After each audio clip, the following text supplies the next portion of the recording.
नमस्कार दोस्तों, स्वागत है आपका हिंदी नॉलेज शो में। तो दोस्तों, रूस से भारत के लिए एक बहुत ही ज़्यादा शॉकिंग खबर सामने आई है और इस खबर को देखने के बाद तो आप भी अपनों के लिए चिंतित हो जाओगे, खासकर कि वो लोग जिनका कोई सगा संबंधी या रिश्ता नातेदार रूस में रहता है। ऐसा मैं क्यों कह रहा हूँ, ये वीडियो देख लीजिए, आपको खुद समझ में आ जाएगा।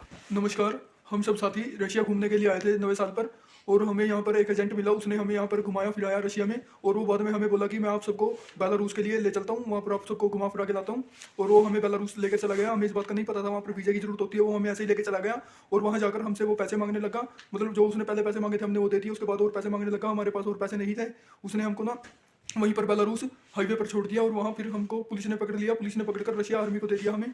रशिया आर्मी ने हमें पता नहीं कहाँ पर रखा, 3 से 4 दिन रखा। और हमारे आगे एक हमारी भाषा वाला बंदा आया, मतलब उससे फ़ोन पे बात करवाई और हमारे आगे शर्त रखी, या तो आप सबको 10 साल की जेल होगी, या फिर हमारे साथ एक कॉन्ट्रैक्ट साइन कर लो जिसमें आपको कुछ नहीं करना है। आपको मतलब हेल्पर की जॉब मिलेगी, खाना वगैरह बनाने में, या ड्राइवर वगैरह की कोई ऐसी जॉब मिलेगी। आप हमारे साथ कॉन्ट्रैक्ट साइन कर लो। तो हमने वो कॉन्ट्रैक्ट कर लिया। वो उनकी भाषा में था, हमें नहीं पता था उसमें क्या क्या लिखा है। और उसके बाद उन्होंने हमें ट्रेनिंग सेंटर पर डाल दिया। वहाँ हमें जाके पता चला भी हमारे साथ धोखा हुआ है। उन्होंने हमें आर्मी में भर्ती कर लिया है। वहाँ पर हमारे साथ ट्रेनिंग दी गई।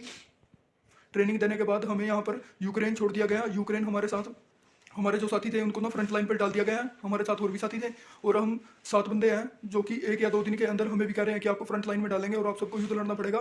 हम बिल्कुल भी युद्ध के लिए नहीं तैयार हैं। हमें किसी को भी अच्छे से बंदूक भी नहीं पकड़नी आती, और ये हमें फ्रंट लाइन पर डालना चाहते हैं। जी हाँ, ये वीडियो रूस से निकलकर सामने आई है, जिसमें 7 भारतीय नागरिक कह रहे हैं कि उन्हें जबरन रूसी सरकार और उनके अधिकारियों ने सेना में भर्ती कर लिया है, ट्रेनिंग दे दी है और अब यूक्रेन के खिलाफ युद्ध लड़ने के लिए कह रहे हैं।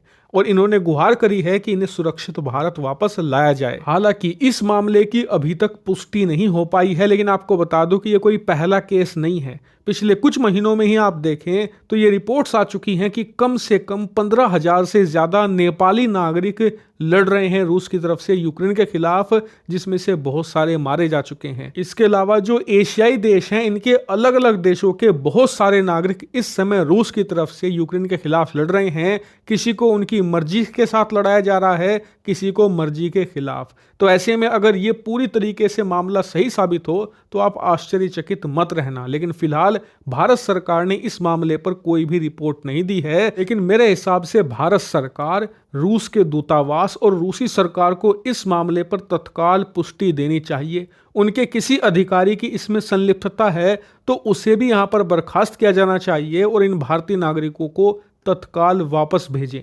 और अगर ऐसा लगता है कि यह मामला गलत है, गलत वीडियो जारी की गई है, तो इस पर भी प्रॉपर सबूत पेश किए जाएं कि ये लोग गलत कह रहे हैं। क्योंकि अगर ऐसा नहीं होता है तो आप जानकर हैरान होंगे कि हजारों की संख्या में भारतीय नागरिक इस समय पढ़ते हैं या काम करते हैं रूस के अंदर। उन सभी के जो परिजन भारत में हैं, उन सबको कितनी चिंता हो रही होगी, इसका अंदाजा आप लगा सकते हैं। और मुझे पता है कि आप में से भी कुछ लोग ऐसे होंगे जिनके परिजन रूस में होंगे। तो निश्चिंत रहिए, आप मुझसे कांटेक्ट में रहिएगा, ट्विटर पर, इंस्टाग्राम पर या फिर यूट्यूब चैनल पर।